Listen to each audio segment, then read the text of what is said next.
Alright, I'm coming at you with a video that sure caused some arguments eventually. This is my top 10 list for the greatest rivalries of all time, in my opinion. Now, I don't know tons about old school wrestling, so there's not that many old school rivalries in this. I got a couple, just ones that I know though. So don't get too serious. Don't get, real aggressive about this commenting. It's just an opinion. I'm not gonna bash your opinion, so don't bash mine. Alright, this is my opinion though on the 10 greatest rivalries of all time. Now, let's get started on my honorable mentions. I got Shawn Michaels, Chris Jericho. These guys I thought worked really well in the ring together. I just don't think they had enough great things to be on my top 10 list. Had a great WrestleMania match. And I think these guys did really well together. My next honorable mention, Undertaker versus Batista. Now, these guys had some great matches. Hell in a Cell matches, hardcore matches, cage matches, all kinds of stuff. A rivalry that lasted well over a year, I believe. These guys at each other. And it will definitely go down as probably Batista's greatest rivalry for sure.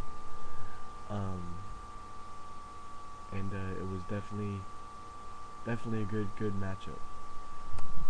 Alright, moving on. Number 8, wow, I'm messing up. My next honorable mention is Ric Flair versus Dusty Rhodes. Great older rivalry. Excuse me. Great older rivalry. Had great battles over the world title. That's when the title had great prestige. That title did. Constantly battling over the title, having great, constantly fighting and wrestling. And if you know a whole lot of, at least a little bit about wrestling, you know that Flair and Rhodes' name kind of goes together because of the great rivalries they've had. But I just don't think it's in my top 10. My next honorable mention, Kurt Angle and Brock Lesnar. Now these guys had a really good rivalry back on SmackDown, back in the early 2000s, and Iron Man matches, just a good rivalry. Matches at WrestleMania, matches at almost all the pay-per-views, I believe, or at least half the pay-per-views. These guys just kept at it. But the main thing that sticks out, not only that WrestleMania match, the WrestleMania matches that they've had, but also the Iron Man match, the Iron Man match that they had. It was the very first match on that edition of SmackDown. Great stuff there. Great stuff. Alright, so let's get started on my actual list. I got coming in at number 10, The Rock versus Triple H. Now, these guys have had battles over the Intercontinental title, over the WWE title. These guys really built up together. They both really came into the main event together. Went from mid-card to main event together. They really progressed at the same level up until The Rock broke from the pack, if you will, and started feuding with Steve Austin a little more. But these guys, they really defined themselves and reinvented themselves and went to that next level together. So I got The Rock and Triple H at number 10. Coming in at number 9, Undertaker versus Kane. Now, even though I think it's only number 9 on my list of the greatest rivalries of all time, personally, it's one of my favorite. But sometimes you can't go with your heart with these lists. You gotta go with your head, but Undertaker versus Kane. You had this rivalry starting. Undertaker had been feuding with Shawn Michaels. Hell in a Cell match. They were in the Hell in a Cell match. Kane comes in out of nowhere with Paul Bearer, breaks off the door to the Hell in a Cell, comes in, stares into Undertaker's eyes, tombstones the Undertaker, and then has Shawn Michaels pin the Undertaker. Well, Shawn Michaels actually crawled over and pinned the Undertaker. Kane just comes in, tombstones him, and leaves. He was just sending a message and getting that rivalry started. And Undertaker for a while refused to fight Kane. He was refusing. He said, "I refuse to fight my brother. I refuse to fight with my flesh and blood." Well, eventually, Kane and Paul Bearer's antics put Undertaker over the edge. He finally fought him at WrestleMania 14. WrestleMania 14, great WrestleMania. Probably the best match on that card, in my opinion, was the Undertaker versus Kane match, with Steve Austin and Shawn Michaels coming in at second. Maybe third even. But just a great WrestleMania, great match there. Just really beat the hell out of each other. Kane really beat the hell out of the Undertaker, and the Undertaker still won. Slamming the Undertaker. It took 3 tombstones, if I remember right, for Kane to be beat by the Undertaker. And up to that point, I think Kane is the only person to have kicked out of the tombstone. No one before Kane had kicked out of the tombstone piledriver. So, great rivalry there coming in at number 9. The first ever Inferno match. Another match at WrestleMania 20. Great rivalry there. Alright, coming in at number 8. I've got Ricky Flair versus Ricky Steamboat, right? It's not really Ricky Flair, it's Ric Flair, but I like to say Ricky Flair versus Ricky Steamboat when I talk about these two. It just, I don't know. But, like I'm gonna be talking about later when I make my top 10 technical wrestler video, which I'm still working on. Great technical wrestling between these guys, and a great technical wrestling feud. These guys, Flair and Steamboat, and it starts all the way in the AWA and goes on, and it continues. So, great stuff from these guys. Number 7, I've got Bret Hart versus Stone Cold Steve Austin. Now, here's the deal with these guys. These guys really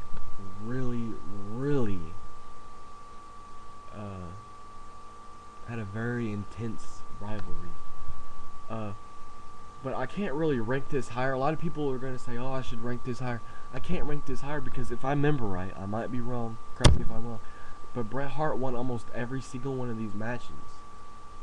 And I think for a good rivalry, the other guy needs to win more than just one of the matches. I think he just won one of the matches, Steve Austin. So, can't rank this higher than number 7 where I got it. And that's where that match is going to stay. Number 7, Bret Hart versus Steve Austin. Number 6, this is where I'm going to make somebody mad. Triple H and Foley. I got it number 6. And here's why. Because I think it's a somewhat of a copy of a rivalry that I'm about to talk about later on my list. And I think Triple H and Foley is just a copy of it. And I'll get to that actual rivalry next, actually. Triple H Foley, though, really good matches. There's Triple H, Cactus Jack, that persona of Mick Foley. Hell in a Cell, hardcore match, just all kinds of nonsense, you know. But just really good matches. The Hell in a Cell match in particular is what sticks out. Using the thumbtacks and all this, just really good stuff, I thought. But it's only number 6 on my list. Number 5, Undertaker and Mankind. Now, I got this ranked higher than Triple H and Foley because it is Triple H and Foley, the innovator of that rivalry, in my opinion. A lot of the copy stuff, throwing Cactus Jack off just like the Undertaker did to Mankind. just it just looked a lot like it to me. Not in every aspect, but in just enough aspects to make me think that it's only number 6, to where Undertaker Mankind is number 5. You gotta remember the Buried Alive matches. You gotta remember the Hell in a Cell match, which goes down, in my opinion, as the greatest Hell in a Cell of all time. Not only did he throw him off, but he choke slammed him through the damn roof of the cage. Just never seen anything like that before up to that point. It was just phenomenal. So Undertaker and Mankind, the first in my top 5 of the top 10 list. Coming in at number 4, Triple H and HBK. Now, this probably is my favorite rivalry, but I don't think it's the greatest rivalry of all time. But this probably is my favorite rivalry, because every time these two got in the ring, it was a 4-star match at least, in my opinion. They had last man standing matches, Hell in a Cell match. They had... The Hell in a Cell match was a long Hell in a Cell, and it was a good Hell in a Cell. Probably the second best Hell in a Cell of all time. If not the first in some people's minds. Like I said, last man standing match, Hell in a Cell matches. The best 2 out of 3 falls match, which is the only one that's been that good. They had like a 15-minute of the first part, a 10-minute of the next part, like a 15-minute ladder match at the end. I think it was a hardcore singles match, steel cage match, and then a ladder match where Triple H wins. Inside the Elimination Chamber, when Shawn Michaels came back, the unsanctioned match at SummerSlam. Just great stuff here from Triple H and HBK. Work well together, work very well together. Just really good rivalry there. Coming in at number 3, Steve Austin and The Rock. Now, we're in our top 3 now. Steve Austin and The Rock. And this is probably the second most thing that defines the Attitude Era, if you will. 3 WrestleMania matches. Steve Austin winning 2 out of 3 of them. Great rivalry that lasted many years and was still and even more exciting each time. Instead of getting old year after year, it got more exciting. So really good there. The Rock and Steve Austin. Coming in at number 2. This is my number 2 rivalry of all time. It is the WWF versus the WCW. Now, the Monday Night Wars was a great time to be a wrestling fan. Switching back and forth between WWF and WCW, seeing what's happened, seeing them take shots at each other. The Monday Night Wars is the second greatest rivalry of all time, in my opinion, if not the first. I was debating at putting it at number 1, and I could put it at number 1. So we'll just say that my number 1 and my number 2 are very easily to be switched. One could be 1, one could be 2, either way. Yeah, Monday Night Wars, WWF versus WCW, really great stuff there. That's my second greatest rivalry of all time in wrestling. Number 1, greatest rivalry, this should be obvious, Stone Cold Steve Austin versus Vince McMahon. And the reason that I did put it at number 1 is this is the reason why the WWF won my second greatest rivalry of all time. It's because of the Vince McMahon Steve Austin rivalry. This defines the Attitude Era. Steve Austin, you know, Steve Austin was what everyone else wants to be. You know, to be able to go in, flip off your boss, give him a stunner, cuss him out, beat his ass. You know, that's what we all really want to do. But Steve Austin really does it for us, and did it for us every Monday night on Raw in the Attitude Era. And just these two guys, the shots they took at each other, and the great rivalry that this was. So that's my greatest rivalry of all time, Steve Austin versus Vince McMahon. That's my list. That's all I got. Peace.